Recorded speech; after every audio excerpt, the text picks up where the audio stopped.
Jadi manusia Indonesia musuhnya bukanlah manusia Indonesia yang lain. Musuhnya adalah kelicikan, kecurangan, kejahatan, ketidakadilan.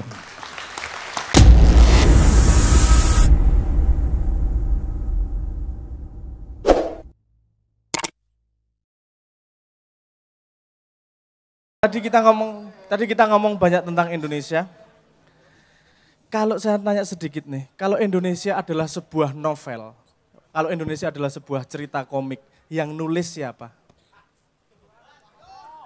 Hah? Yang nulis siapa?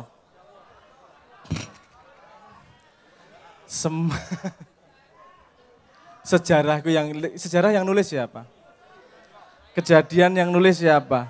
Indonesia mau ke arah mana yang menentukan siapa? Oh, enggak. Pemerintah yang milih siapa? Berarti kita semua punya suara harusnya. Betul enggak? Semua ikut serta dalam menulis novel yang namanya Indonesia. Nah isinya ribut terus, Indonesia akan jadi novel apa? Novel ribut. Kalau isinya adalah cerita tentang sinau bareng, isinya novelnya adalah orang-orang yang tambah pandai. Nah saiki kita mainan sedikit, boleh enggak? Dolanan. Gini, kita mainan merangkai, membuat cerita bersama-sama. Sederhana caranya. Nanti, ini terutama yang di depan. Nanti yang di depan saya kasih satu mic. Satu mic, kamu ngomong satu kata.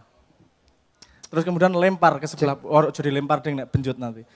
Kasihkan mic ke sebelahmu, sebelahmu harus ngomong satu kata lagi. Setelah kasih berikutnya, ngomong satu kata lagi. Paham ya? Neng ojo ngawur. Kudu sambung. Mosok engko saya, opo tadi dicerita opo-opo, ya enggak? Saya sedang, ora. Jadi untuk membuat cerita yang berkesinambungan dan menjadi sebuah untuk menjadi sebuah makna, berarti harus mendengarkan kalimat sebelumnya. Satu kata tapi cepet wae. Kita dengarkan nanti jadinya apa. Kayak contoh misalnya, kasih contoh misalnya. Cek. Misalnya contoh tuh, ngawur satu kata. Aku pengen makan dulu. Itu sudah satu kalimat. Sudah satu kalimat. Ora cetha, saya pengen makan dulu. Dulu ki apa? Tempe apa? Ayo kan diterus ke meneh karo gitu. Coba misalnya lagi. Kamu pengen makan becak. Wah. Ya sing tok jak dolanan iki cangkem neraka dadi rada tok paham. Lah jare Mas Abrang bebas kok. Bebas. Ya bebas ning yo sing ana critane nguntal becake cangkemmu sepiro. Nganggo iki to. Aku mulai saka aku ayo. Mulai saka aku. Sesuk dino Selasa ketoke. Arep mangan tempe goreng ning mburi Mbah Nun. Oke. Yuk. Wes titik ya. Lihat, ceritanya jadi tidak terbayangkan oleh satu orang pun, iya kan? Jadi ini butuh koordinasi yang benar-benar, butuh pemahaman satu sama lain untuk bisa menjadi cerita yang indah. Ini tadi kalau disambung ceritanya jadi apa iki mau? Mangan tempe nang burine Mbah Nun. Iya, imajinasi. Kita Oke, kita coba. Ono sing nyatet ra? Ada, harus ada yang nyatet. Nanti ada yang nyatet boleh. Mohon nyatet satu kata demi satu kata nanti dibaca bersama. Kamu yang lebih tahu. Oke ya, coba ya. Dari mana nih mulai? Dari sebelah sini atau sebelah sana? Manut. Sini, oke. Sana ya. Oke, kena rapat. Ya. Nanti. Oh sini ya urutan sini. Ini ya. Ya, oke. Dari sini ya. Ya. Oke. Konsisten ya. Halo. Wes, siap. Nanti. Oke. Yo. Indonesia maju jika kita bisa satu bersatu dengan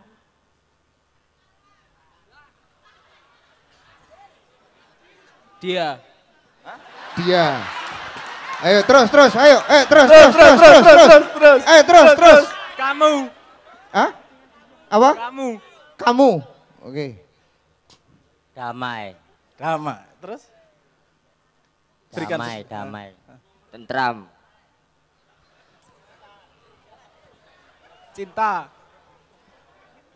Apa lek? Cinta. Cinta. Oh, cinta. Tetapi Iya. saya Iya. dengan Kowe Mas. Kowe. siapa? Gerangan. Yang Yang harus kita meneh walaupun Harus. Bersatu. Kembali. sama Wes. Sejahtera. sejahtera. Stop sih. Stop. Wes panjang iki, wes mulai. Iki cetha wis. Wes cetha iki. Jal dibacakan sih artine piye sama artine. Wis cetha remuk iki. Yes. Masjid membacakan. Masjid apa aku? Indonesia, Ini. Oh. Kamu damai, tentram, cinta. cinta. Tetapi saya dengan siapa gerangan yang harus kita walaupun harus bersatu kembali sama sejahtera. Kalimatnya predikatnya neng di, subjeknya neng di. Ora apa-apa. Ya iki nek Aku bingung akan terus kayak Neng dah. Oke, siap-siap satu lagu ya. Setelah ini kita satu lagu lagi. Neng, oke. Lihat nggak poinnya di sini? Bahwa hanya merangkai kata aja susah, apalagi kita merangkai Indonesia. Betul kan? Hanya merangkai cerita saja. Kita harus ikhlas, siap, tandang ketika dikasih mic. Itu kesiapan untuk berani berbuat ketika waktunya sudah tiba. Dan mendengarkan sebelumnya apa, kira-kira seperti apa responnya harus cepat. Kita coba sekali lagi. Mas Abrang, kalau paringi contoh bertiga nih Mas Abrang. Siap. Urut Mas Abrang. Oke. Indonesia bisa dipimpin oleh Waliullah Muhammad Ainun Najib. Cak Nun. Maka Indonesia Akan lebih maju, jaya, sentosa, sejahtera. sayangnya rata catet mboten ana apa nggih? Mboten dicatet ini iki, Pak. Loh niki kan donga to Kang. Contoh. Mosok Siap. mboten angsal donga. Nggih, Nanti saestu. 2024. Amin. Jadi lek kula ndonga kangge sakniki niki inkonstitusional ya Mas ya. Yo nggih. Kula gak ngerti bahasa Jawa ngapunten. Nggih. Siap. Tapi kalau 2024 niku tasik konstitusional. Apalagi adik-adik ini Mas, ini adalah calon penerus generasi bangsa. Niki umure rata-rata tasik 15 tahun, ngantos kali doso, ngantos 22. Mereka lah yang nanti yang menentukan nasib bangsa. Mereka lah nanti yang menentukan bagaimana Rahman Rahimnya Allah. Dengan kekayaan bumi Indonesia ini dikelola dengan baik, disejahterakan rakyat-rakyatnya dengan adil, makmur, dan sentosa. Amin. Kalau boleh saya merespon sedikit. Di Ma'iyah ada sedikit gini.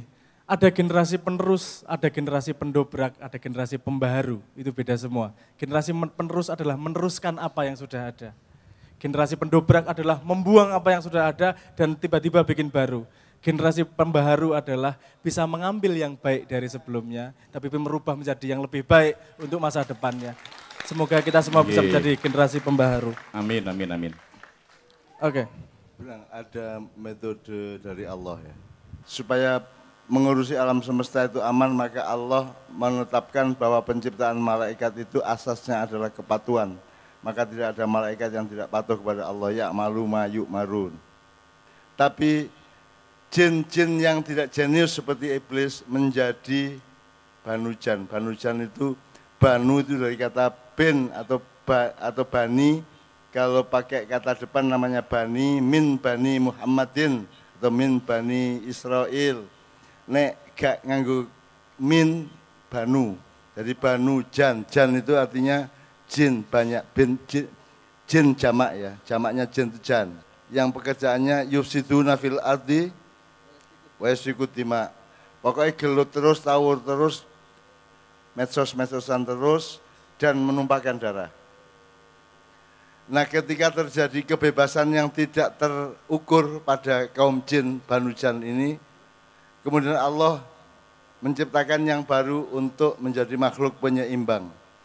Jadi Adam diciptakan itu supaya ada makhluk yang membangun teori, sistem, dan ideologi atau aplikasi apapun yang sifatnya menyeimbangkan antara kepatuhan dengan kebebasan. Awakmu nek duwe anak karo wong tuamu kudu patuh tapi tetap duwe kebebasan dan harus diperjelas bebas soal apa, patuh soal apa.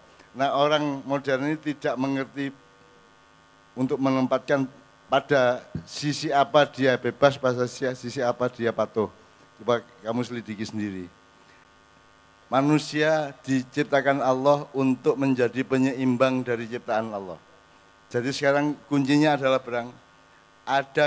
ada satu kelompok masyarakat yang bagian patuh, tidak kreatif, ada yang bagian kreatif dan memiliki kebebasan, tapi ada yang menyeimbangkan. Lah saiki awakmu kabeh kudu dadi karena Allah mengatakan Pak Muzamil di surat Ar-Rahman was-samaa'a rafa'aha wa wada'al mizan. Kan tentang Ar-Rahmanu 'allamal Qur'ana khalaqal insana 'allamahul bayan. Jadi kan ini cerita mengenai Quran dan penciptaan manusia. Dan kemudian Allah menjelaskan posisi manusia adalah menjaga keseimbangan. Karena Allah meninggikan langit ya Pak. Ya. Allah beber langit terus menungso sing jaga cagake.